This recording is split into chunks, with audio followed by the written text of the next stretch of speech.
지난 시간에 그 가톨릭에 대한 얘기를 좀 우리가 했었는데, 그 가톨릭에서 크게 이제 문제됐던 것이 지난번에 말한 것처럼 우리 루터는 솔라 스크립투라라고 얘기를 했는데, 가톨릭은 성서와 전통을 같은 입장에 놓은 것이거든요.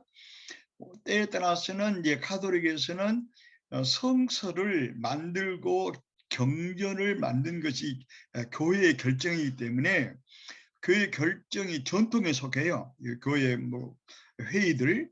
그래서 때에 따라서는 교회 전통을 앞세우는 그런 입장도 많이 있었는데, 전통과 성서를 동등한 권위로 취급한 것, 이것이 루터가 또 우리 종교개혁자인 문제 삼았던 그 내용이라는 걸 말씀을 드렸고, 두 번째로 그 교황 모설이라는 거 있잖아요. 그래서 성서의 해석의 권위는 절대적으로 교황에 있다고 하는 것, 이것을 루터는 종교개혁 그리스도인의 자유란 책에서 볼 것 같으면 교황에 보낸 편지에서 이렇게 말을 해요. 하나님 말씀은 성령의 감동으로 된 절대 자유한 하나님 말씀인데, 어느 누가 홀로 손에 틀어지고 이것을 성서 해석의 권위를 자기는 절대로 주장할 수 없다. 그러려면 성서의 자유가 해체된다는 거예요. 하나님의 말씀의 자유가.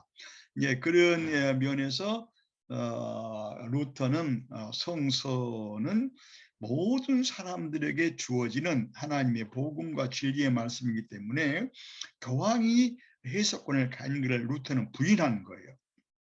그래서 당시에 그 신학교 교수들도, 여러 신학 교수들도 성서 해석의 권위를 주장했는데, 신학교 교수들이 성서 해석의 권위를 주장하다 보니까 서로 성서에 맞지 않는 내용들이 서로 싸움이 시작되니까, 그때 다 가톨릭이었기 때문에 결국 이제 교황한테 들어가 가지고 교황의 그 가르친 자석이 가장 중요한 것으로 이제 본 것이고, 또 지난번에 내가 말씀드렸지만 가톨릭과 개신교가 크게 다른 것이 성서가 다릅니다. 가톨릭은 우리가 말하는 외경을 그들은 아주 정경과 똑같이 간주하기 때문에, 우리 루터는 또 칼빈 똑같이 외경을 정경에서 배제한 것은, 외경은 율법적이고 예수 그리스도에 대한 십자가 보혈에 대한 전혀 예시라든지 거기에 대한 암시가 없기 때문에 그걸 이제 부정을 해서 개신교와 가톨릭의 전혀 다른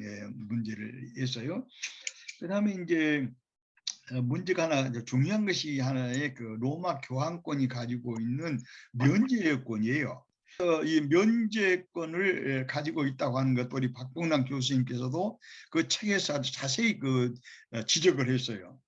그래서 이 사람들의 주장은, 베드로의 후계자로서 교황은 이 세상과 저 세상을 통제할 수 있는 죄를 용서하는 권한이 있기 때문에 베드로의 교황권을 계승 발전시킨다는 측면에서 그렇게 주장을 해가지고 교황의 절대권을 내세우니까 그 교황의 그 부패가 무척 심한 거예요. 그래서 여러분들이 루터가 그리스도인의 자유라고 하는 논문을 쓰는데, 이 그리스도의 자유라는 논문을 우리나라에서 제일 최초로 번역한 분이 우리 박봉남 교수입니다.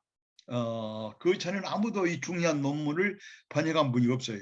그래서 일찍이 신학의 깊은 해안을 가졌던 우리 박봉남 교수님께서 그리스도인의 자유란 놀라운 책을 번역하셨어요.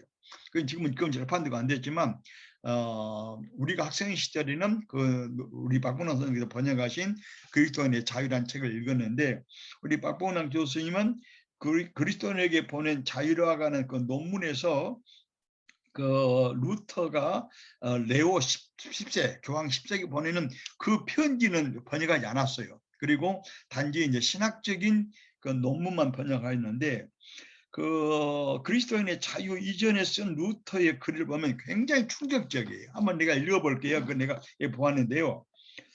이렇게 씁니다. 교황 그때가 레오 10세인데요. 이 레오 10세 그분이 면죄부를 발간한 사람이고, 각 나라에서 그 면죄부를 팔면 면죄부 이익금의 2분의 1을 교황한테 보내게 돼 있어요. 그리고 2분의 1은 각 나라에서 먹고, 그렇기 때문에 교황도 이익이고 추기금도 이익인 거예요.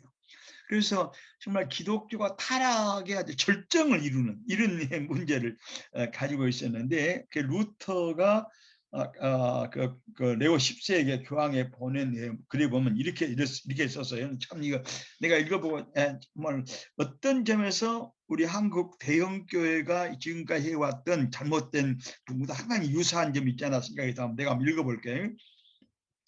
루터는 교황 50세기 보낸 편지에서 교황청의 타락을 다음과 같이 그리스도인의 자유의 논문 서론에 쓰고 있어요.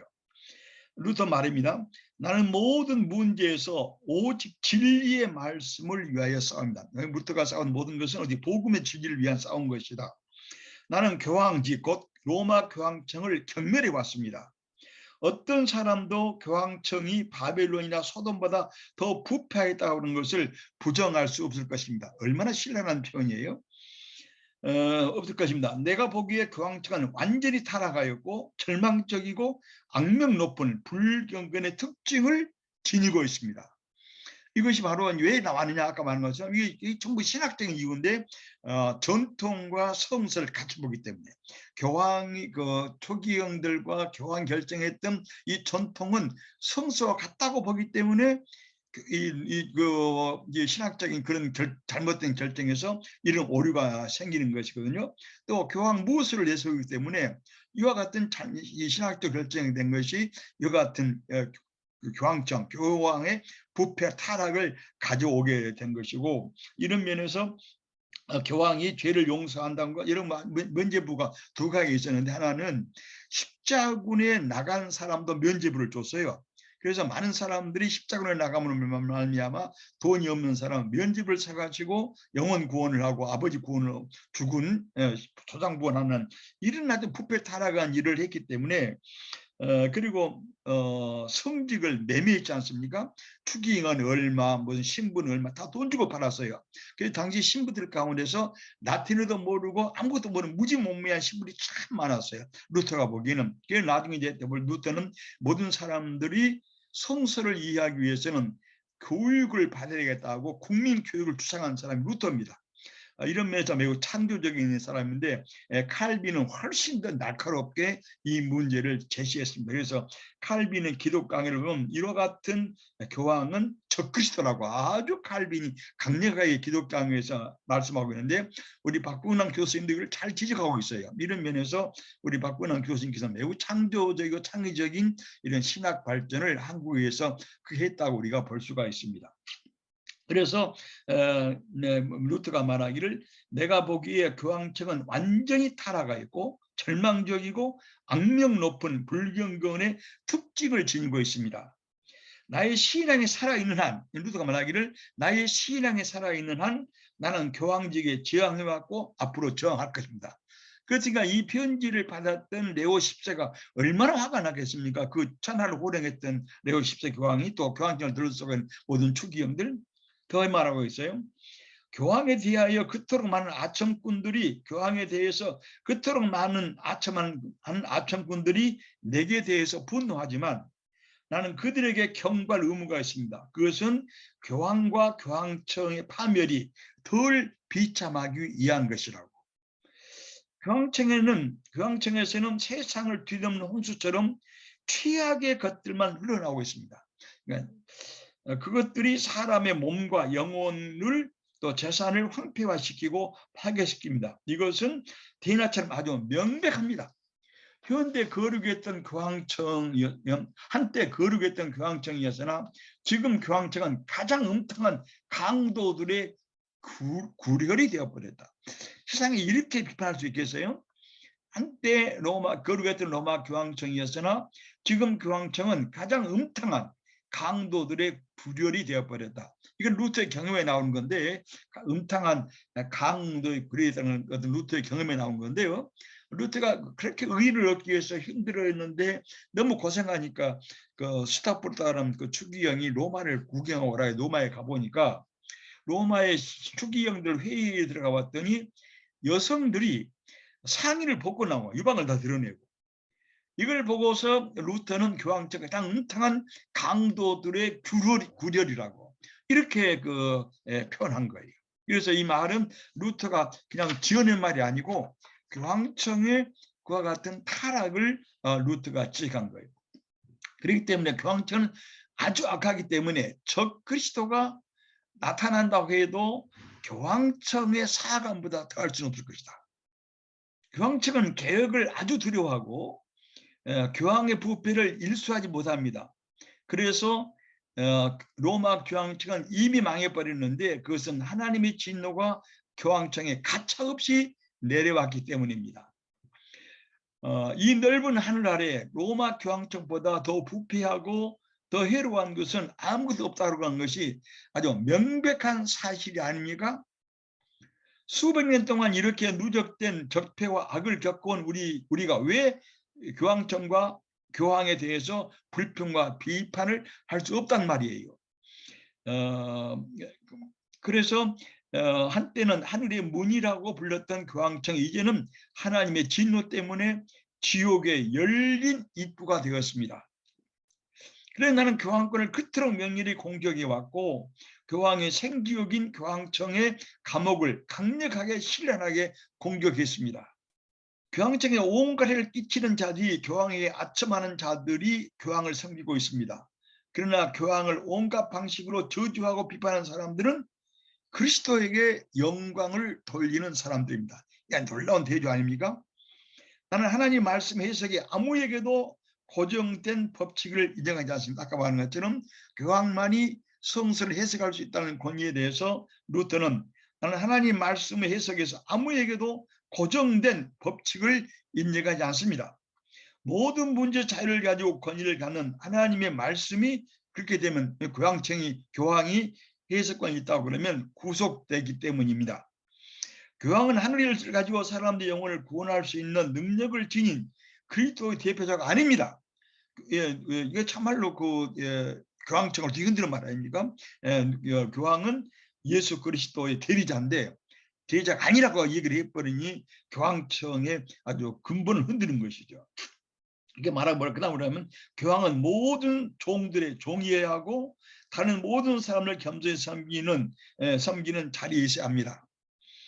그들은 교황의 영혼을 멸망시키는 자들입니다. 교황이 아첨하고 교황을 충성하는 사람들은 교황의 영혼을 멸망시키는 자들이다. 교황만의 성서를 해석할 권위에 있다고 주장하고 아첨하는 자들은 교회 이름으로 방패 삼아 그들은 온갖 잘못된 사건 행위를 정당화하고 자기 행위를 획득하려고 지지하려고 한다. 교황은 교황 자신을 높이는 자들을 믿지 말고 오히려 교황을 깎아내리는 비판하는 자들을 싫어하십시오. 정반대의 시각 아니겠습니까? 그리스도께서 마음 가운데 계시지 않은데 교황이 다스린다면 그는 그리스도 없는 자의 모습입니다. 그러한 그것은 적 그리스도의 대리자이고 그 사람은 적 그리스도의 우상일 뿐입니다.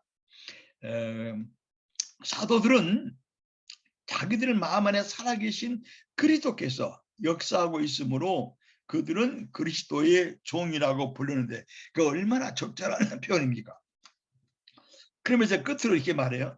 그 다음에 이제 그리스도 자유라고 하는 신학적 논문을 아주 정당하게 우리 박봉능 선생께서 번역한 대로 했는데요. 마지막 말 이렇게 썼습니다. 사람들은 교황에게 나가기 위해서 귀중한 선물을 드리나 나는 가난하여 교황에게 드릴 선물이 없고 영적인 선물 외에 다른 것이 없습니다. 교황은 영적인 선물 외에 다른 것으로 부여할 필요가 없습니다. 이러고 1920년 9월 20일 이번이 1517년 10월 31일에 했으니까 95교절을 붙인 지 3년 만에 이렇게 강력한 그들의 깨달음을 통해서 루터가 종교개혁을 하면서 이렇게 표현한 내용인데요. 이렇게 보면은 이 종교개혁의 신앙의 진리는 신앙은 카톨릭의 녹슬고 부패한 권위와 과오를 아주 과감히 청소해서 대장간에서 고철을 녹이고 불에 달고 순수한 당금질한 다음에 순수한 새로운 쇳덩이를 만들려고 했던 그 운동과 흡사한 거예요. 그러니까 오늘 우리의 그 한국 교회를 이렇게 바라보면, 우리가 종교의 그 550주년을 바라보면서 우리 좀 카톨릭의 성서 영감설, 그다음에 우리 칼발 그 자유주의 신앙 영감, 그다음에 칼발 영감설을 볼 텐데, 이렇게 볼 때 혹시 우리 한국 교회도 정말 이제 150년 동안의 그 선교 역사를 가지면서 초창에 가졌던 그 날카롭고 예리한 복음의 진리라든지, 또 기도의 그냥 놀라운 그 역사라든지, 복음에 대한 뜨거운 사랑, 또 복음을 위해서 순교하려고 했던 우리 선배들, 선조들의 그 신앙이 지금 많이 이렇게 녹슬고 때에 따라서 그 문제가 있다고 그러면, 우리 다시 한번 그 루터처럼, 또 칼빈처럼 우리 신앙을 그 말씀과 성령의 불로 담금질을 해가지고, 담금질을 해서 우리 신앙 녹슬은 게 있다면은 이것을 아주 다 제거하고 불러 태워서 번쩍번쩍 빛나는 새로운 그 신앙으로 또 가지도록 우리 목사님들이 먼저 해야 될 것 같고, 우리 모든 성도들도 정말 그 번쩍번쩍 빛나는 새로운 쇳덩어리, 아주 순수한 금과 같은 믿음이 나오도록 우리 목사님들이 성서 설교와 성경 복음 설교와 또 기도를 통해서 그런 교회의 그 당금질하는 훈련이 필요하지 않을까, 그런 생각을 하게 됩니다. 그래서 그 영국의 유명한 맥컬이라는 사람이 종교 개혁의 그 영성의 뿌리라는 책을 한 2년 전에 썼는데, 내가 그 책을 보니까 굉장히 참신하고 좋아요. 언제 기회가 있으면 그 내용을 한번 여러분에게 말씀하면 참 좋을 것 같은데요. 그분이 그 책에 이런 말을 했어요. 루터 당시의 사람들은 수도원들이 가지고 있는 영성과 그들의 신앙에서는 아무런 실제적인 도움을 얻지 못했다. 수도원의 신앙과 수도원의 삶이 일반 사람들의 교인들 생활과 아주 동떨어진 것이었기 때문이다. 새로운 그 사회가 되고 도시들이 발생하고 또 새로운 문화가 이렇게 생겼는데, 이 종교 개혁 신앙은 신자들의 삶을 일상생활로 사회생활로 옮겨놨다고 그렇게 표현하면서, 종교개혁 신앙은 새로운 시대의 도시 문화를 창설하고 발전해 나가는데 아주 핵심 공헌했다고 그 맥컬리가 그 종교 신앙과 그 뿌리란 책에서 이렇게 쓰고 있더라고요. 그래서 이 종교개혁의 사상들은 새로운 시대의 도전에 복음적인 응답을 했다는 거예요. 이제 그 새로운 도시가 시작되고 제몽주의가 시작되고 등할 때 카톨릭의 수도원에서는 전혀 이게 대응을 못했는데, 종교개혁 신앙이 새로운 변화에 대응을 해서 도전에 대한 복음적 응답이라고 맥쿼리가 그렇게 쓴 것을 보고 참 의미가 있다 그런 생각이 들었습니다. 그러면서 이 종교개혁의 영성은 근본에서 기독교의 정체성과 순전성을 회복하려는 운동이었고, 이런 면에서 역사적인 교회가 그 카톨릭이 아주 관성에 기울어지고 이걸 대해서 종교개혁은 근본적으로 신앙의 뿌리로 예언자적이고 사도적인 그 근원으로 돌아가려고 하는 것이 종교개혁의 원리였다고 하는 것을 우리 박봉남 교수님도 그 책에서 언급을 암시를 하셨는데, 나는 이것을 분명히 제시하고 싶습니다. 그래서 중세 교회가 나아갈 방향을 상실했다고 확실한 개혁자들이 기독교의 미래와 순수성을 하나님 말씀을 통해서 자신을 계시한 그 계시 빛에서 기독교의 미래와 순수성을 추구했고 발견한 것이 종교 개혁의 큰 공헌이었다고 이렇게 생각을 합니다. 그래서 종교 개혁은 신앙의 진리인 말씀의 근원을 추구했고, 뿌리를 잃은 교회는, 그래서 이 말씀의 근원, 말씀의 뿌리를 잃은 교회는 이 세상에 존재할 이유를 망각해 버린 거예요. 그래서 개혁자들은 교회의 공동체를 일으킨 그 근본적인 사건들과 뿌리에서 새 확신과 기독교의 정체성을 다시 찾고 교회와 현재의 미래 존재를 찾았는데 바로 이것이 제일 초창기에 문제를 일으킨 분이 바로 그 루터였고 루터보다 20년 늦게 그 개혁에 들어갔던 칼빈도 루터를 많이 읽고 루터와 아주 많이 그 아버지로 여기면서 칼빈 매우 독자적으로 칼빈은 법학을 공부한 사람으로서 매우 진실하게 하나님 주신 약속의 말씀, 진리, 거룩, 의, 자유 이런 평화 넘치는 말씀들을 가장 예리하게 잘 밝힌 분이 칼빈입니다. 루터는 조직적인 책을 쓰지 못했지만 칼빈은 매우 조직적인 책을 써가지고 기독교 강요는 뭐 전 세계 모든 개신교 신학자들과 모든 목사님들의 그야말로 참고사입니까? 이런 측면에서 크게 공헌하는 것인데 이런 문제에서 우리가 지금 오늘 그 종교개혁 500주년을 맞이해가지고 루터의 그 의인론의 그 내용을 한번 살펴보는 것도 의미가 있으리라고 생각을 하고, 그다음에 시간이 되면 아까 말한 것처럼 맥코리가 쓴 굉장히 아주 참신한 종교개혁의 오늘의 그 영성 뿌리란 책을 썼는데 한번 그것도 한번 살펴보려고 그래요. 내가 아까 말한 것처럼 이 종교개혁은 돌파입니다. 여러분들 이 종교개혁만 아니라 역사에서는 여러 가지 개혁과 돌파 사건들이 일어났어요. 나는 우리나라에서 보면은 가장 그 개혁적이고 창의적인 돌파가 뭘까요? 한번 내가 이게 생각을 해봤는데 글을 쓰면서 생각을 해보니까 우리나라에서 아주 혁신적이고 전무후무한 새로운 그 문화와 돌파는 세종대왕이 만든 한글 창제 아닌가 생각이 들어요. 아마 지금 한글이 아니었더라면 우리 한국의 정신, 우리 목사님의 설교, 모든 문학, 예술 이건 어떻게 됐을까? 이런 면에서 한문으로 지배해왔고 한글을 무시해왔던 우리 문화사에서 세종대왕의 한글 창제는 우리 한국의 문화사에서 또 한국 역사에서 가장 아주 창의적인 돌파를 했다고 시작을 되고 이런 면에서 이 특기할 만하다고 생각이 들어요. 그다음 우리 교회로 봐서 우리 한국 교회를 봐서 그 우리가 한 150년 개신교 역사인데 이 개신교 역사에서 가장 혁신적인 돌파는 언제 시작했을까?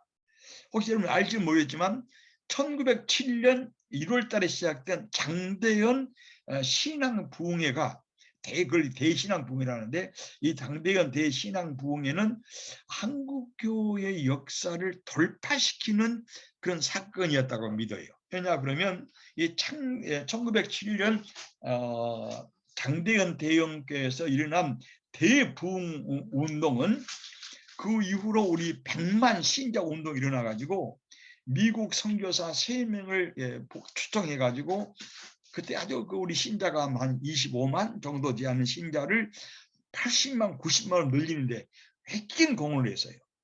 이런 면에서 우리 한국 교회의 돌파 사건의 하나는 평양 장대현 교회가 아닌가 이렇게 생각을 합니다.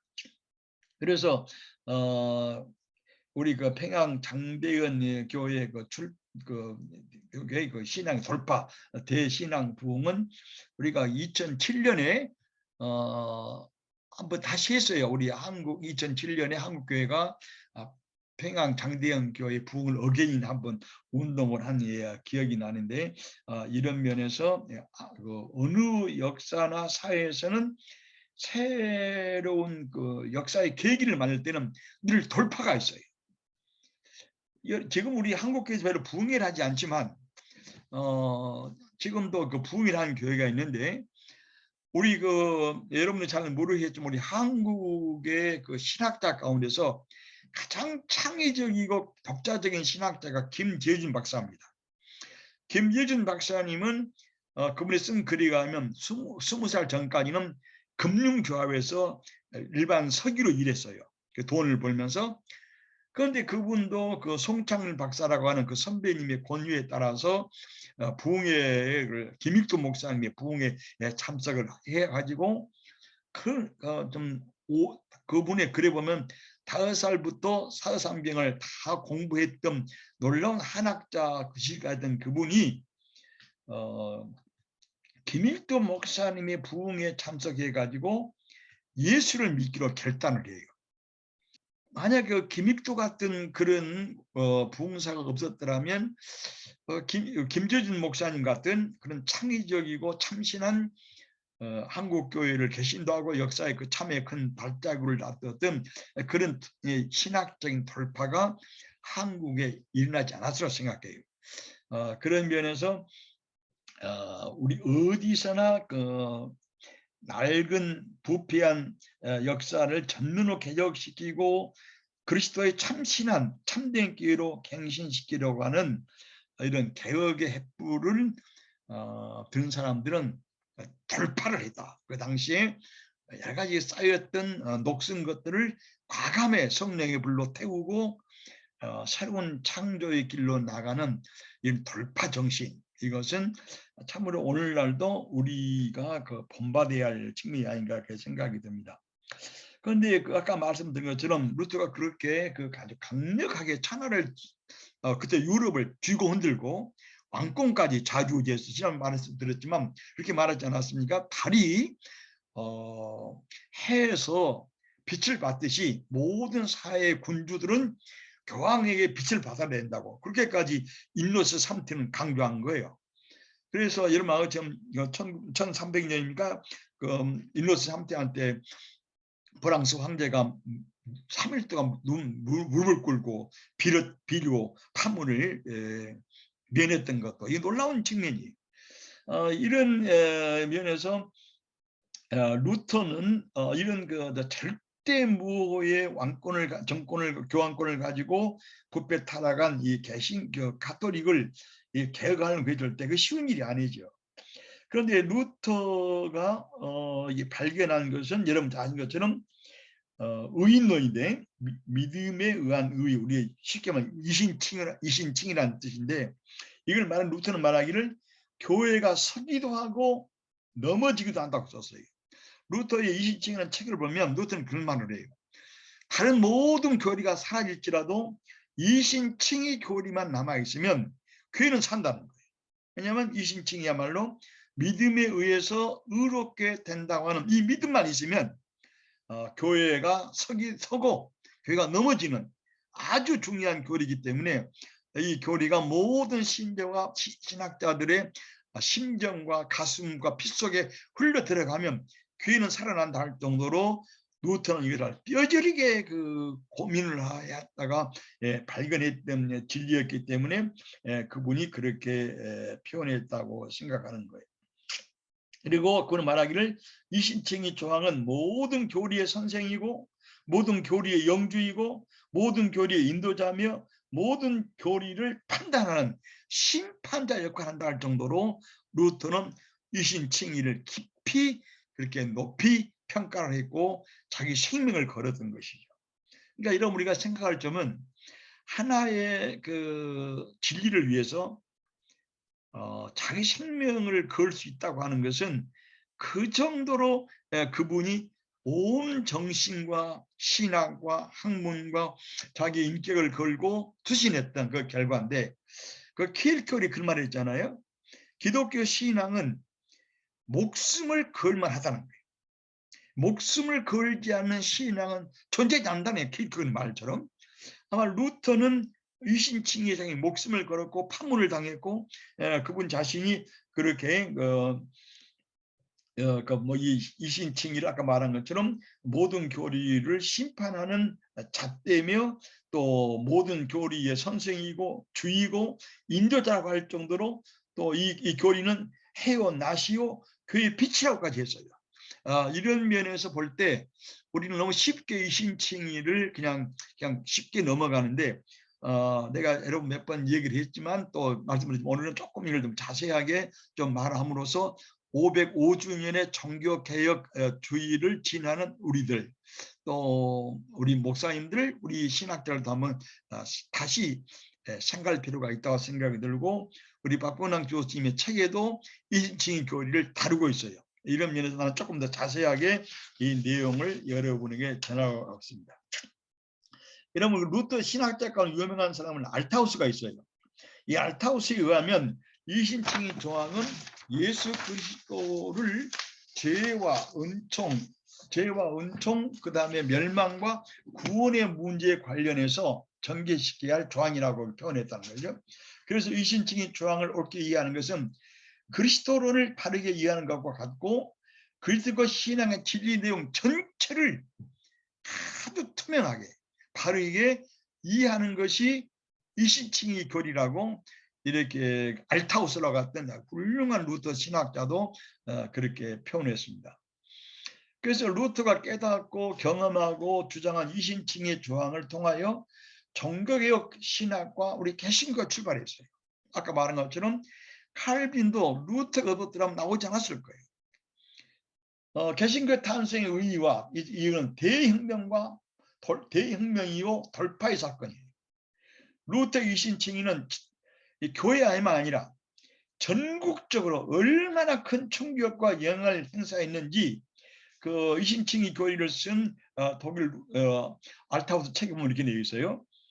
심지어 이신칭의 교리가 얼마나 독일 사회와 유럽의 충격과 큰 영향을 주었는지 사람들은 시청에서, 시장에서, 공장에서, 농부들의 모임에서, 장사꾼들은 그 노점에서까지 루트 이신칭의를 논의했고, 루트 이신칭의가 크게 독일의 정신 상태를 변화시켰다. 그렇게 그 알타우스가 쓰고 있어요.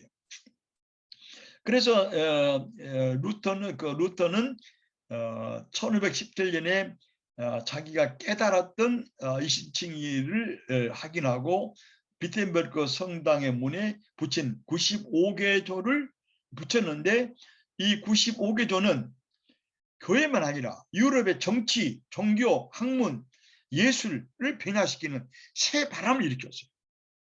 우리는 너무 이게 가볍게 그냥 쉽게 넘어요. 그러니까 진리를 이신칭이 우리 그리스도가 십자가의 보혈을 통해서 우리 죄를 용서해 준 사건이 얼마나 충격적인지, 이 사건을 우리가 새롭게 인식하지 않고 그냥 너무 오래 늘 쓰기 때문에 그냥 우리는 녹이 슬어 버렸어요, 이 말이.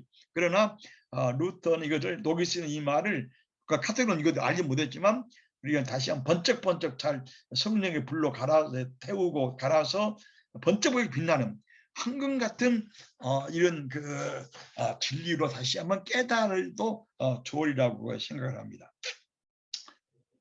루터가 밝힌 이신칭 교리는 교회만 아니라 이 유럽 사회 모든 영역에서 인간과 교회와 국가 이해, 복음과 율법을 전체로 새롭게 이해하도록 했고, 루터는 이런 깨달음을 통해서 많은 제사장직까지 내세워가지고 루터가 그 교회의 카톨릭을 근본적으로 변화시키는 큰 역사를 이루었는데, 그 내용을 한번 좀 살펴보려고 합니다.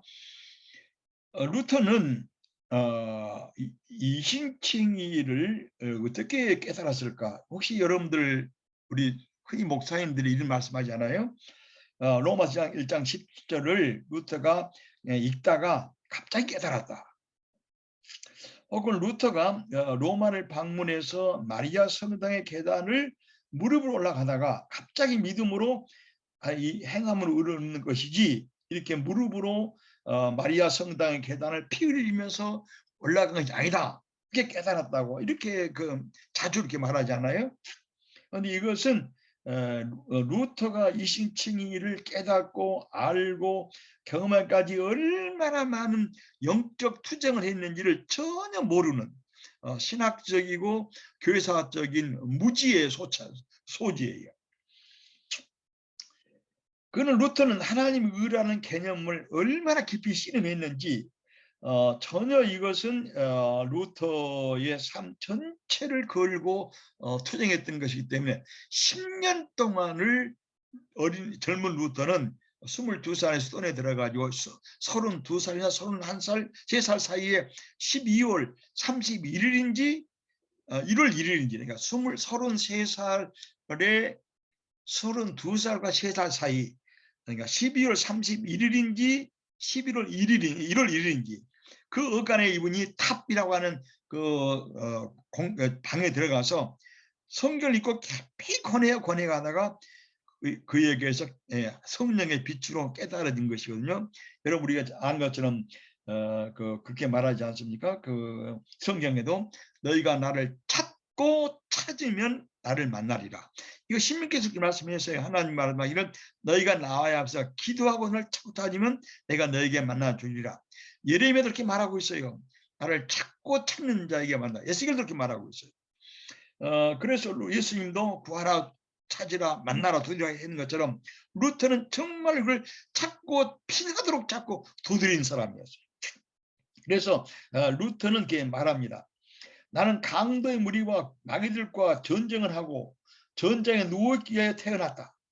나는 힘들게 통나무와 줄기를 자르고 가지와 덤불을 제거하고 나의 길을 만들어간 사람이다. 그러므로 나의 저서들과 강연과 설교들은 폭풍우처럼 거칠고 투쟁적이다. 루터의 특징인 것은 양자택일이고 선택이.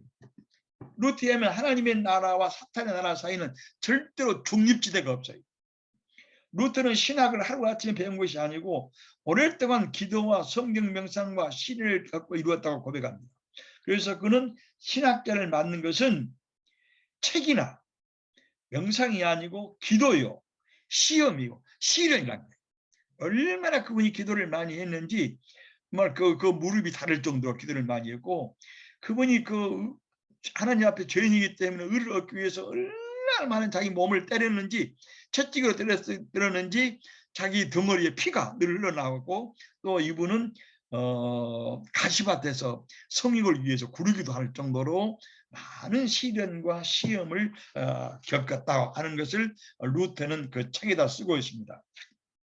그래서 루터가 오랫동안 고뇌하고 기도하고 성경과 대결하고 깨달은 이신칭의를 다루는 것은 그리스도교 신학 중심으로 들어가는 것이고, 앞에서 말한 것처럼 루터 이전에서는 칭의론을 중심에 둔 적이 없어요. 믿음을 말미암아 의롭게 된다는 것은 카드는 생각도 안 했어요. 왜냐 그러면 하나님의 은혜를 얻으려면, 또 우리가 죄 용서를 받으려면 하나님과 협조하기 위해서 우리가 선을 행해야 되고, 우리가 때에 따라 의를 행해야 되고, 교회에다 돈을 바치면 하나님 은혜를 얻고 하나님의 죄를 용서받는데 협조하는 것으로 보았기 때문에 믿음만이라면 이 말을 루터 의제는 이렇게 중심적으로 사용한 적이 없다라고 아까 알타우스가 말한 것은 우리가 정말 옳다고 생각합니다. 그래서 이신칭이 깨달으니까 루터의 영적 실현과 고뇌를 보면 우리 옛날에 파스칼도 그런 말을 했어요. 하나님은 신음하면서 찾는 자를 버리지 않고 만나 주신다고 팡스에서 말하고 있는데, 바로 이것은 예레미야 29장 12절 13절 너희가 내게 부르짖으며 내게 와서 기도하면 내가 너희들의 기도를 들을 것이고, 너희가 온 마음으로 나를 구하면 나를 찾을 것이고 나를 만나리라. 이것은 여호와의 말씀이다.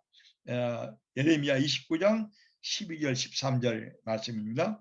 루터가 바로 그 자신을 구원해 주시는 은혜로운 하나님을 만나기 위해서 선행을 행하고 계명과 율법을 지키면서 수년 10년 동안을 영적인 고투를 했어요. 위에 말씀처럼 은혜의 하나님은 결코 부르짖고 찾는 죄인 루터를 만나 주었다고 우리는 볼 수 있습니다. 그래서 인간의 행위와 인간의 어떤 선행이 하나님의 용서를 받는 데 도움을 준 것도 아니고, 또 우리의 고행과 금식과 또 몸을 막 피나게 때리는 것이 하나님 앞에 의를 얻는데 돕거나 협조하는 전혀 아니라고 하는 것을 루터가 10년 동안의 이런 시련을 통해서 루터는 깨닫게 된 거예요. 그래서 루터는 말합니다.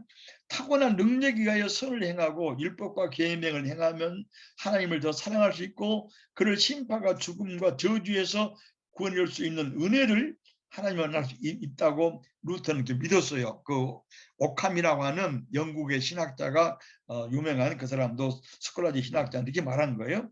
우리가 타고난 우리가 천성도 가지고 있는 마음에 있는 그 능력으로 선을 행하고 율법과 계명을 실행하면 우리는 하나님을 사랑할 수 있고 또 우리를 심판과 죽음에서 하나님은 구원할 수 있다. 그런 자비로운 은혜는 하나님을 만날 수 있던 전제 조건으로서 선을 행하고 우리가 율법을 지키고 하나님을 더 사랑할 수 있는 여러 가지의 그 사랑의 행동을 같이 하라는 것이죠. 그러나 루터는 엄청난 선행을 했어요. 아니 거기들에게 도움을 주기도 했고 또 불쌍한 사람들에게 자기 옷을 나눠주기도 하고 또 그 성역이 일어나면 아까 말한 가시밭에 구르기도 하고 온 몸을 좀 그 자기 그 정력을 이기기 위해서 모든 걸 다 했어요. 아마 이렇게 기독교 신앙을 가진 사람도 드물 거예요.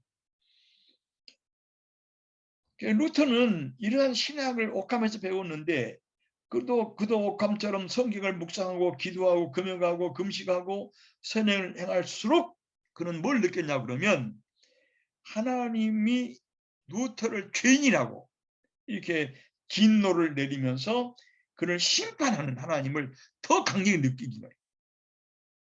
루터는 하나님의 순수한 계명을 이제는 이루어도 이룰 수도 없고 이루어봤자 그것으로도 죄인 루터를 용서하시는 하나님의 얼굴을 볼 수가 없었던 거예요. 그래서 그 루터의 영적 시련은 너무나 무겁고 지옥과 같은 것이어서 그 엄청난 고통과 시련을 표현할 수 없을 정도라고 루터는 쓰고 있어요. 그는 의를 행하지 못한 자를 벌하시는 하나님의 진노를 느끼면서 떨었어요. 의를 행하지 못하는, 의를 행하려고 행하지를 못하는 거예요.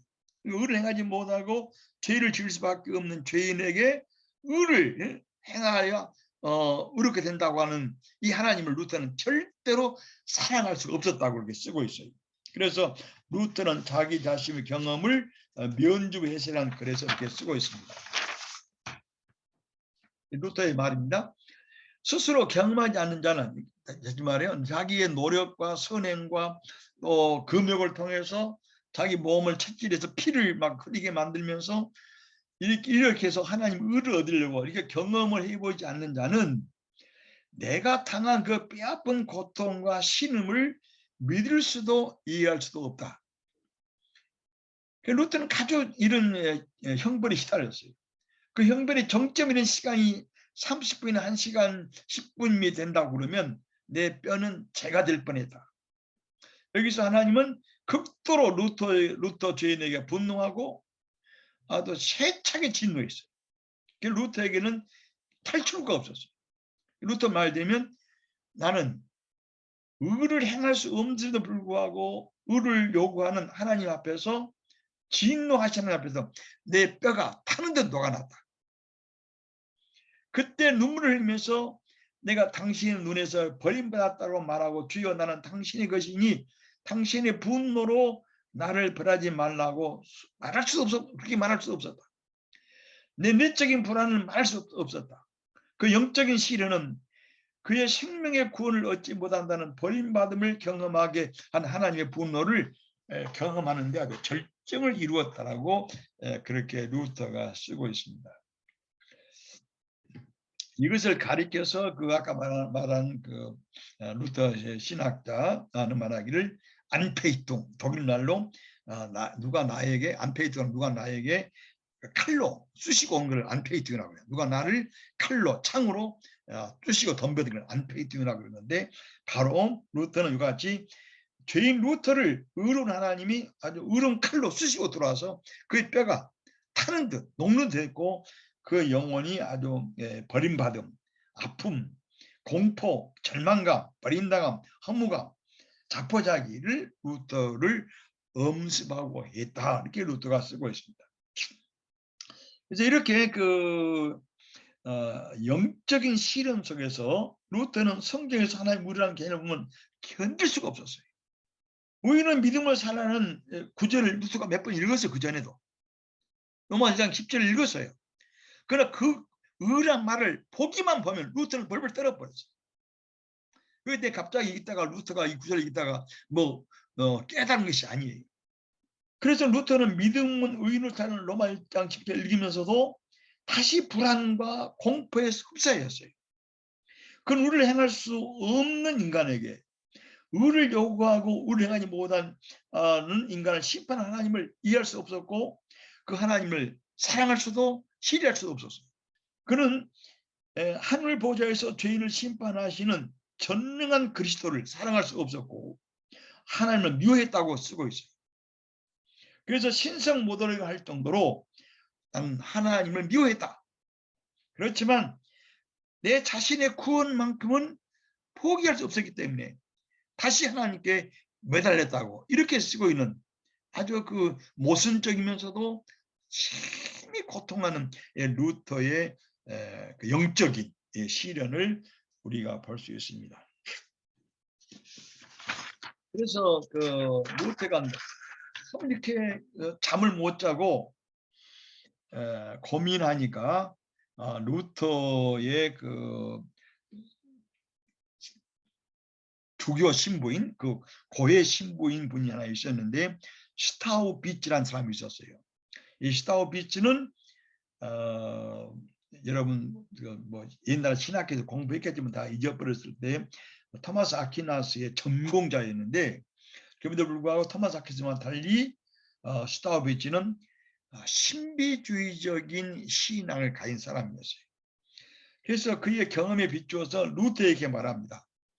루터, 하나님은 너한테 그렇게 분노하지 않는데 그렇게 하나님 의 때문에 하나님의 의를 얻지 못해서 의 때문에 심판한 너를 그렇게 고통스럽게 한다니 그 의를 좀 이해하기 위해서는 내가 그렇게 능동적으로 하나님의 의를 이루기 위해서 애쓰지 말고 독일의 신비주의자인 특별히 타울러라고 하는 유명한 신비주의자가 있는데 이 타울러라는 책을 읽어보라고 권면을 해요.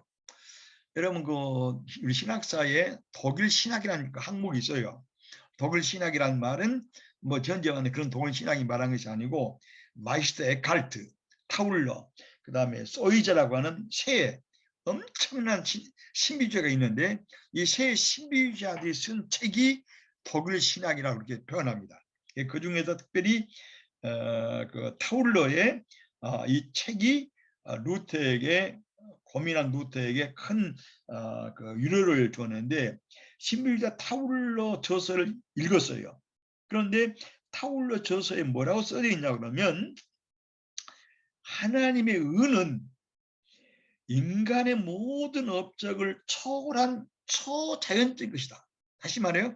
하나님의 의는 인간이 이룰 수 있는 선행이라든지 업적, 인간의 모든 업적을 초월한 초월적인 것이다. 하나님의 의는 인간이 나는 아무것도 아닌 인간이 무가 되어버리고 따라서 완전히 무가 되어버린 아무것도 아닌 이런 인간에게 하나님이 모든 것이 되어지는 그런 기적적인 순간이 있는데 바로 그것이 하나님의 의라고 이렇게 말하면서 타우르는 말하기를 하나님의 의는 루터나 누구든지 선행과 고행으로 이룰 수 있는 인간의 주체적인 인간의 능동적인 이런 의가 아니라 하나님이 선산 의다. 독일말로 그 쉔켄데 투겐터라고 해요. 쉔켄데 프레젠팅 주시는 의다.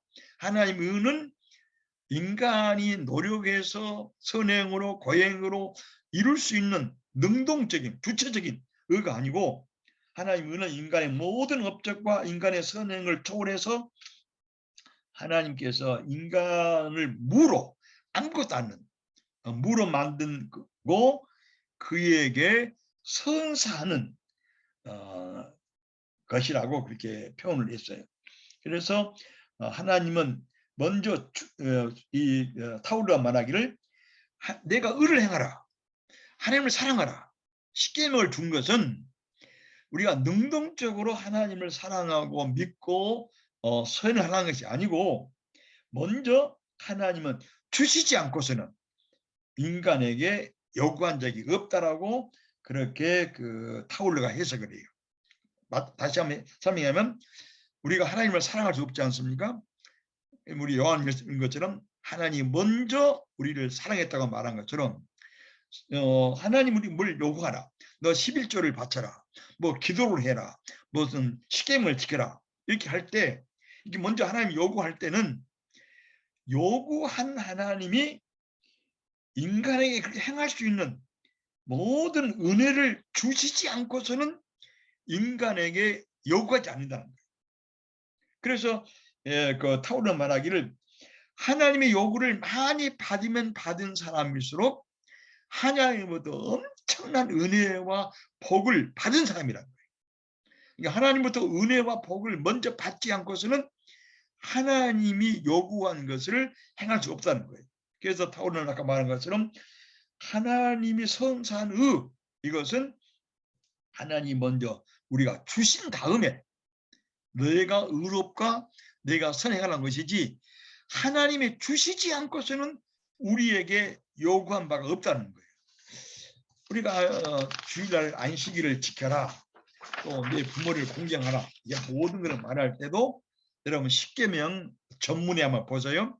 십계명 전문에 보면은 하나님 먼저 주시고 십계명을 지키라는 거예요.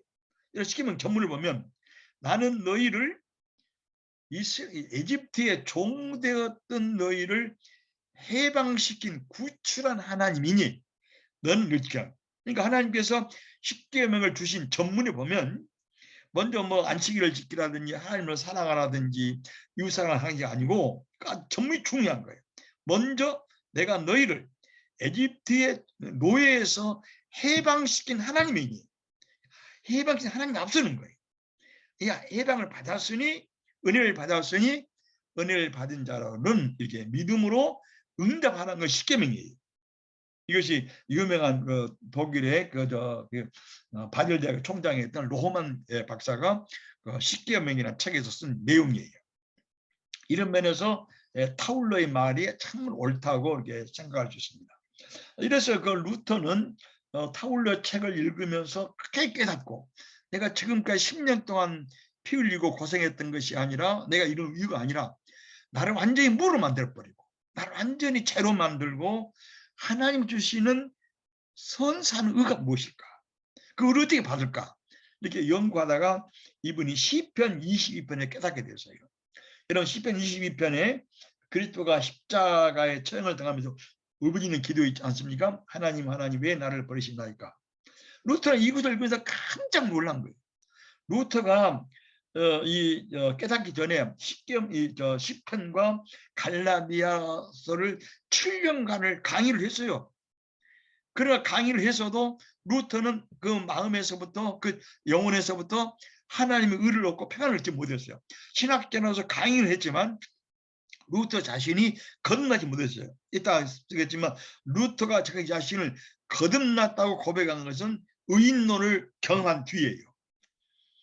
그래서 축을 받았는데 루터가 썼어요. 시편 주석에다가 그리스도가 하나님에서 버림을 받았다는 점에서 경험과 그 상태는 루터 자신과 아주 일치했어요.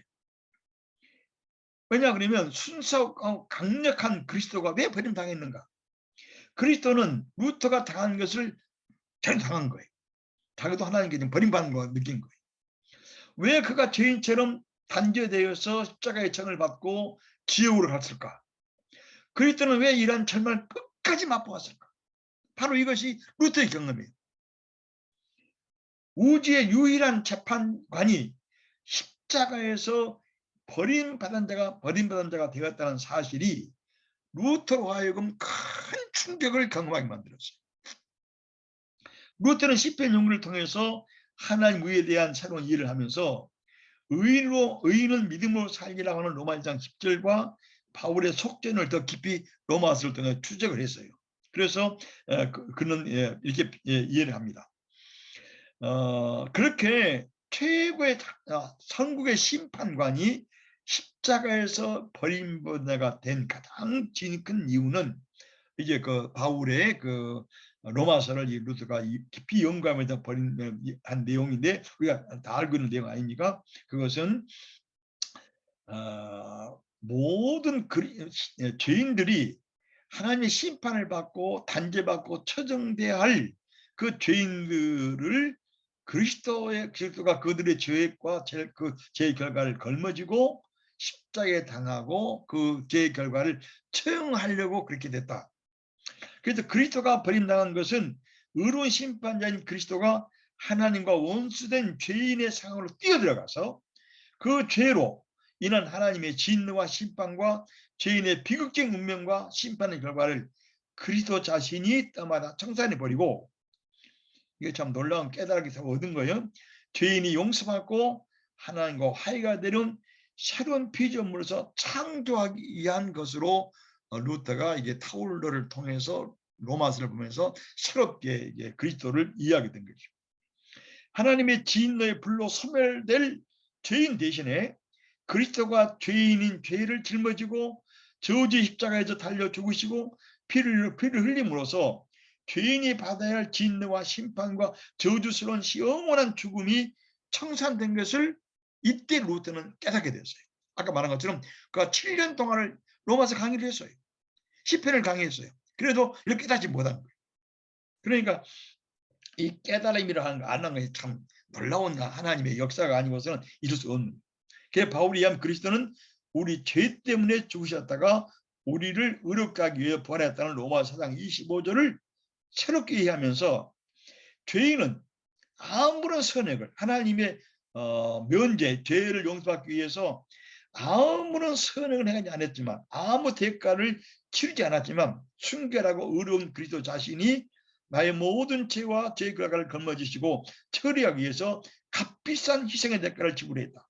그러므로 이제 내가 지은 죄가 더 이상 내게 속하지 않고 내 모든 죄가 그리스도에게 넘겨지고 그리스도의 모든 의와 생명이 내게 넘겨져서 나는 이제 죄의 지배에서 해방되었고 죄의 지배에서 의롭게 되었고 참된 삶을 위한 희망의 문이 내게 활짝 열리게 되었다라고 하는 이런 깨달음을 루터는 아까 말한 것처럼 32세나 33세 되는 12월 31일 아니면 1월 1일에 그 건너가는 시간에 경험했다고 루터 연구가들이 다 이렇게 말하고 있습니다. 그래서 루터가 이렇게 표현해요. 이렇게 말하기를, 이전에 바울이 로마에서 하나님의 의를 보고서 나는 매우 영적으로 불안했고 하나님 의라는 단어를 볼 때마다 내 마음이 떨렸고 나는 불안해서 견딜 수 없었다. 그러나 이제 이런 그 하나님의 루터를 괴롭혔던 하나님의 의는 하나님이 주시는 선사는 의요, 하나님이 주신 의는 루터를 완전히 죄인으로 만들고 그를 의롭게 만드는 그리스도의 십자가와 부활해서 내게 넘겨진, 내게 전가된 새로운 의이기 때문에 이제 하나님의 의를 나는 기쁘게 바라볼 수 있었다. 그렇게 루터가 고백합니다. 그래서 루터가 말해요. 나는 이제는 하나님의 의를 아주 미워했다. 하나님의 의라는 말을 볼 때마다 떨었고 미워했는데 이제 나는 의라는 말을 깊이 사랑하게 되겠다. 그런 하나님의 의라는 바울의 말에서 복음의 의, 하나님이 주시는 선한 의를 발견했어요. 그래서 그는 하나님의 의를 발견한 것을 1519년 그 심각한 영적 고백을 쓰면서 로마서 주석에서 다음과 같이 쓰고 있어요. 이제 한번 읽어볼게요. 나는 로마서에서 바울을 알리는 놀라운 영적 열정에 사로잡혔다. 내가 그때까지 해결하지 못한 것은 로마 1장 17절 의인은 믿음으로 산다는 그 구절이었다. 하나님 의가 복음이 나타났다는 의라는 단어를 나는 전혀 이해할 수 없었고 그 의라는 말을 볼 때마다 나는 두렵고 떨었다.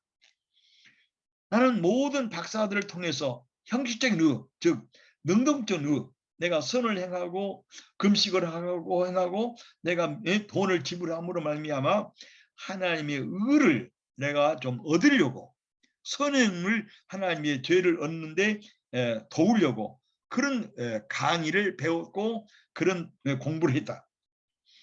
이것이 바로 능동적인 의다. 그래서 나는 하나님은 의로운 자와 불의한 자를 벌하시는 의라고 배웠다. 수도사로서 나는 흠없이 살았지만 하나님 앞에서 죄인이라고 느꼈고 내 양심은 늘 불안했고 나 행위를 통해서 하나님과 화해할 수 있다고 희망할 수 없었다. 나는 죄인을 벌하시는 의로운 하나님을 사랑하지 않았고 그를 아주 미워했다. 이게 놀라운 말이에요. 의인을 행하는 하나님을 루트가 아주 미워했다는 거예요. 미워했는데 원죄를 통해서 영원히 저집할 수 없는 죄인들이 10계명의 율법에 짓누른 것이 충분하지 않기 때문에 벌까지 준다니 이런 하나님 믿을 수가 있는가. 이 젊은 32살 그전까지 10년 동안 씨름해 왔던 루터의 고뇌예요. 그래서 하나님은 복음을 통해서 고통을 가중시키고 복음으로 그의 의와 분노로서 우리를 더 위협하고 있다. 그러나 나는 바울이 무엇을 의미하고 있는지를 목이 타는 갈증으로 끊임없이 바울이 증언하는 하나님 의에 대한 관련 구절을 샅샅이 뒤져보고 공부를 해왔다. 그래서 나는 하나님의 의가 복음 중에 나타나서 의인은 믿음으로 산다는 연관성을 알기까지 주의하러 잠을 자지 않고 하나님의 의를 찾기 위해서 몰두했다는 거예요. 그때 나는 하나님의 의를 지금까지 내가 이해한 대로 내가 배운 대로 인간이 노력해서 또 내가 고행을 해서 이루고 하는 의가 아니라 하나님이 나를 죄인 나를 무로 만들고 완전한 아무것도 아닌 나를 하나님이 순수한 선물인 믿음을 통해서 그 의를 내게 넘겨주는 것으로. 그래서 나의 불의는 예수에게 넘어가고 하나님의 예수의 의는 내게 넘겨오고 내게 가난은 예수에게 넘겨지고 예수의 풍부한 것은 내게 넘겨지고 나의 죽음은 예수에게 넘겨지고 예수의 영원한 생명이 내게 넘겨지고 그래서 이 전가를 나는 인격적으로 경험하고 나서야 비로소 나는 이 하나님의 다른 얼굴을 보게 되었다. 그래서 나는 여기서 다시 나는 의인은 그때 나는 의인으로 말미암아 산다는 뜻을 인식하게 되었다. 여기서 나는 다시 거듭났고 내게 구원의 문은 활짝 열렸다. 나는 이제 낙원으로 들어갔다고 믿었다. 바로 거기서부터 성서 전체가 나에게 다른 얼굴을 보여주었고 그래서 나는 성서 세계로 흠뻑 빠져 들어갔다. 하나님의 역사는 하나님이 우리 안에서 행하신 걸 뜻하고 하나님의 능력은 그를 통해서 우리를 강하게 한다는 것이고 하나님의 지혜는 그를 통해서 우리를 기록게 한다는 것. 모든 것은 하나님이 먼저 주시고 그 다음에 우리에게 요구하신 것을 믿음으로 의롭게 된다는 그 말로 깨달았다. 그런 때문에 성서는 전체로 먼저 하나님의 은혜와 사랑과 무엇을 우리에게 먼저 주시고 우리로 하여금 은혜와 사랑을 경험하게 하고 깨닫게 하고 알게 하고 충분히 적시게 함으로 그 이후에 우리로 하여금 하나님을 사랑하고 믿게 한다고 하는 것이 성서의 메시지를 알고서 나는 성서가 내 눈앞에 활짝 새롭게 열린 것을 보았다라고 그렇게 로마서 주석 서론에다가 이렇게 루터가 쓰고 있어요.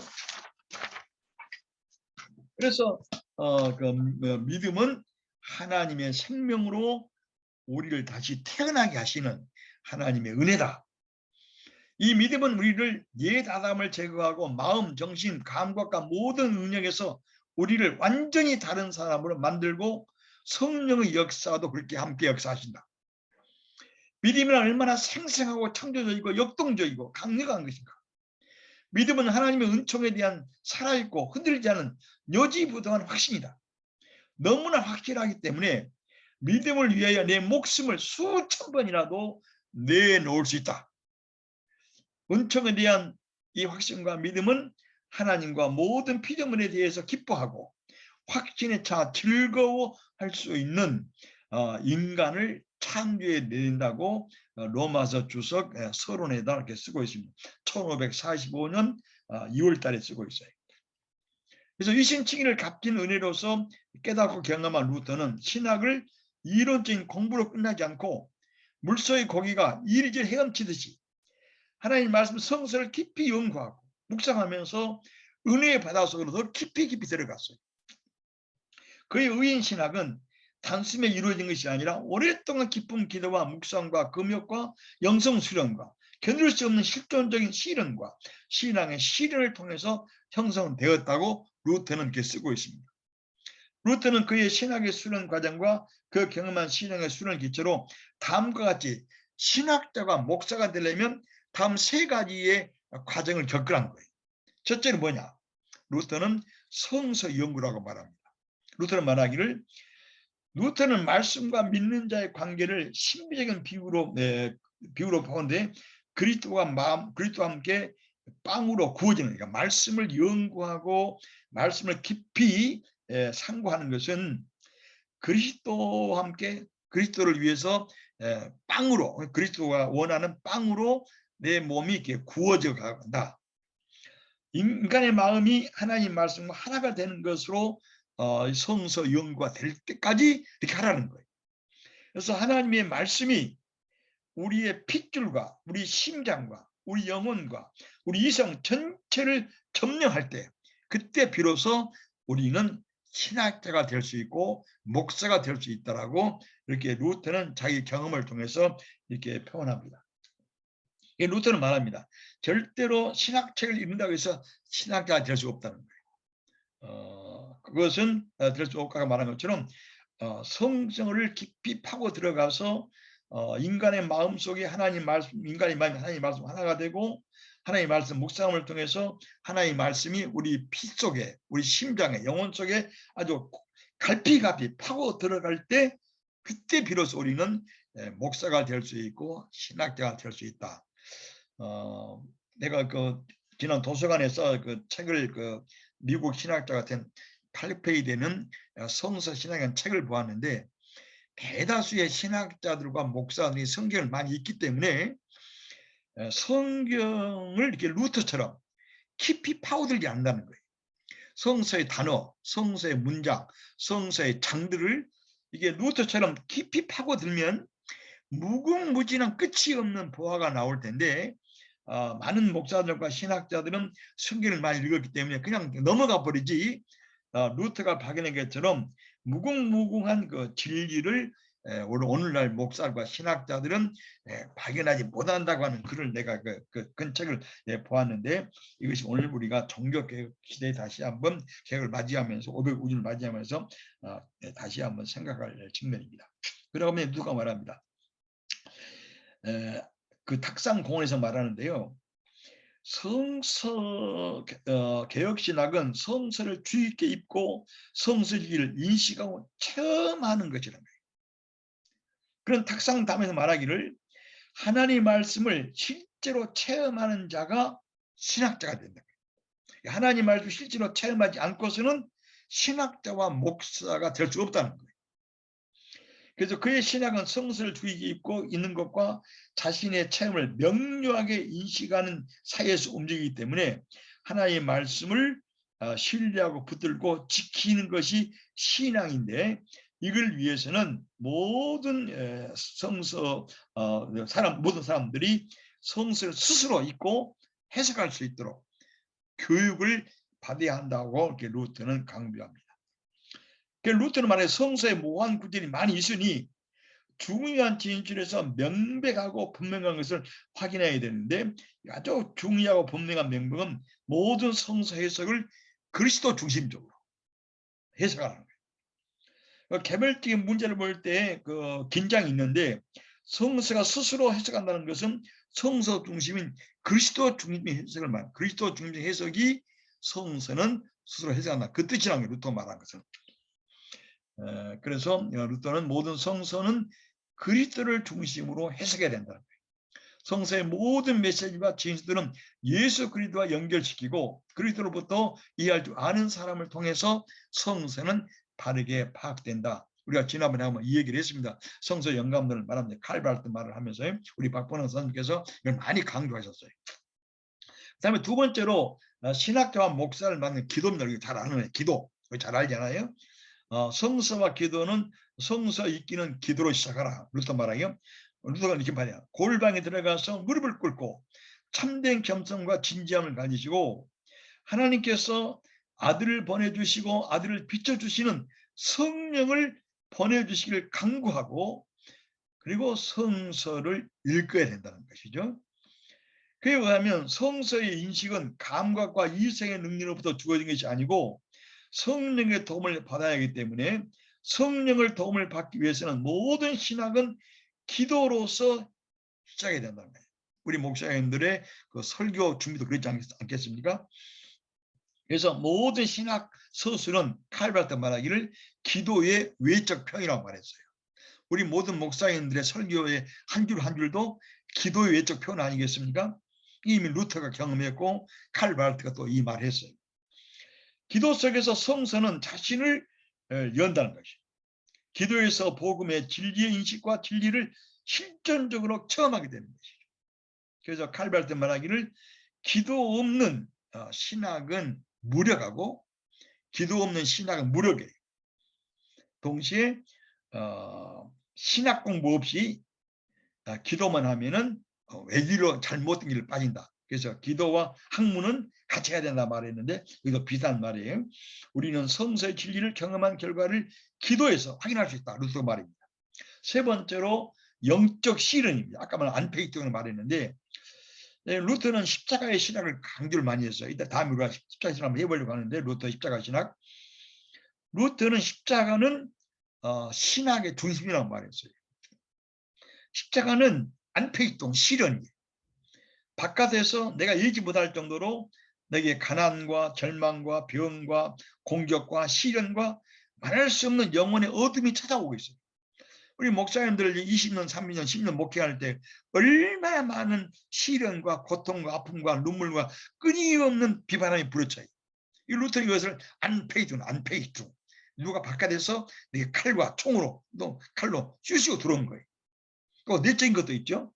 그래서 이 내적인 시련과 직면에서 이걸 이기지 아니하면 목사나 신학자 될 수 없다는 거예요. 그건 십자가의 요한이 말한 것처럼 영혼의 어두운 밤입니다. 내 자신이 믿을 수 없는 말씀과 실전적으로 맞서고 견디는 것이. 여러분 우리 기도 목사님들 다 목회해 보시고 하는 것처럼 기도의 응답이 없는 것이 얼마나 많습니까? 그때 우리는 안페이툼 실현이에요. 왜 하나님께서 기도의 응답해 준다고 왜 안 하실까? 얼마나 많은 고통이 심해요. 이걸 루터는 안페이툼이라고 했어요. 이 시련을 견뎌내야만이 목회자와 신학자가 된다는 거예요. 그래서 신학은 체험의 학문, 루터 말하기를 신학은 체험의 학문, 고난으로 가득 찬 학문이다. 우리 목사님들 삶도 정말 체험이고 또 영적 고난, 영적 시련으로 늘 차 있지 않습니까?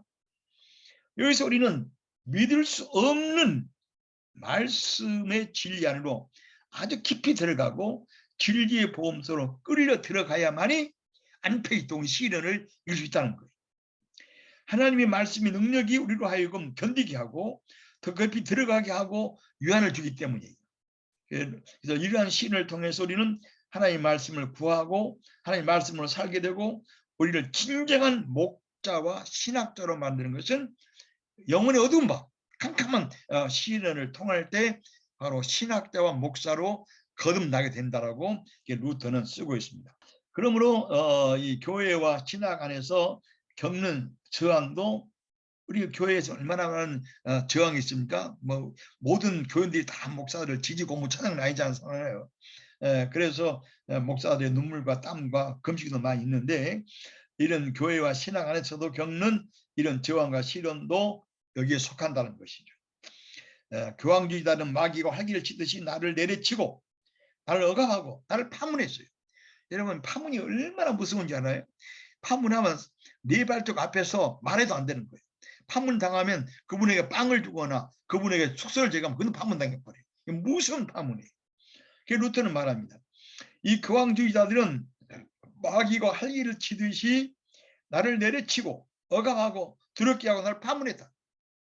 그러나 이것들이 나를 올바른 신학자로 말씀을 증언하는 자로 만들어 주었다고. 이 안페이토 시련이 루터로 하여금 이러한 신학자로 만들었다고 이렇게 표현합니다. 그래서 말하기를 만약에 나를 내려치고 억압하고 두렵게 하고 파문하는 카톨릭 안페이토 이 시련이 없었을 것 같아요. 또 안팎으로 나를 고통스럽게 하는 이 모든 시련과 고통이 없었더라 것 같다면 나는 결코 참된 신학자나 말씀을 증언하는 목회자의 일을 할 수 없었으리라고 루터는 자기 경험을 통해서 이렇게 평합니다. 이렇게 장구한 세월 동안 영혼의 순례를 거쳐 루터는 하나님의 의를 새롭게 발견한 신학자로 썼는데, 로제란 신학자에 의하면 루터가 바울에서 재발견한 하나님의 의가 이전에 많은 신학자에게는 이미 알려져 있으나 인간 구원 문제에 대해서는 아무런 깨달음과 통찰을 갖지 못했는데, 루터에게서 비로소 바울의 믿음에 의한 의가 아주 빛을 발해서 우리 종교 개혁의 복음적 신학의 햇불이 되었다고 이렇게 로제가 루터라는 책에서 이렇게 쓰고 있습니다.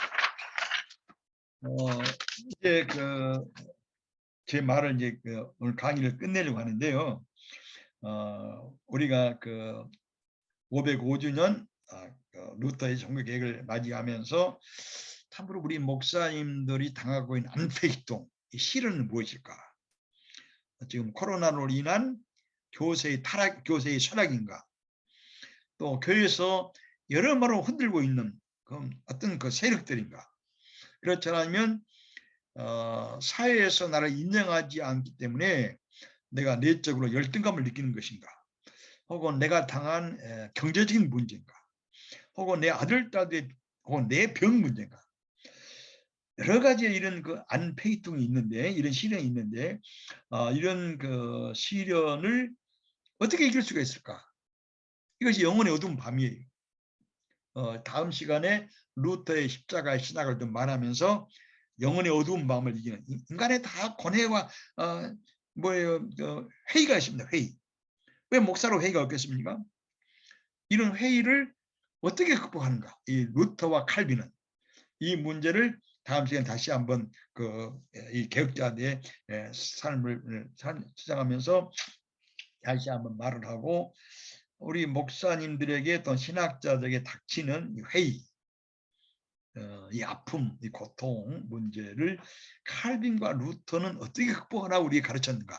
우리 선배들의 위대한 스승들의 말을 한번 생각해 보면서 십자가의 신학을 한번 생각하면서 다음 시간에 로마 교황청의 로마의 성서 영감서를 끝을 내고, 그 다음에 자유신학의 성서를 끝내고, 그다음 우리 박번호 선생님이 아주 핵심을 가지고 있던 칼바르트의 성서 영감서에 대해서 더 자세하게 설명해 보면서 강의를 진행하려고 합니다.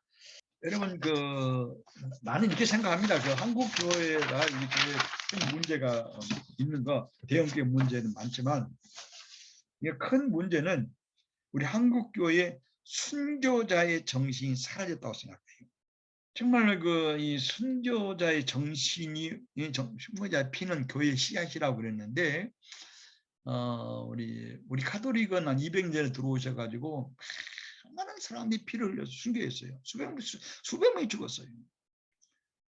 그래서 여러분, 이 카톨릭은 아까 여러 잘못도 많지만 그도 지금까지 우리 한국 천주교는 어느 정도 순교를 가지고 있는데, 우리 개신교는 이렇게 교파도 많이 흩어졌고 흔들리도 많지만, 우리는 오순절 아침에 성령의 불과 바람을 받고 단련되고 퇴근한 이 교회가 이렇게 힘을 잃어버린 가장 큰 이유는 코로나보다도 우리 목회자들 또 한국 지도자들의 순교자의 정신이 살아있기 때문이 아닌가, 그런 생각을 자주 합니다.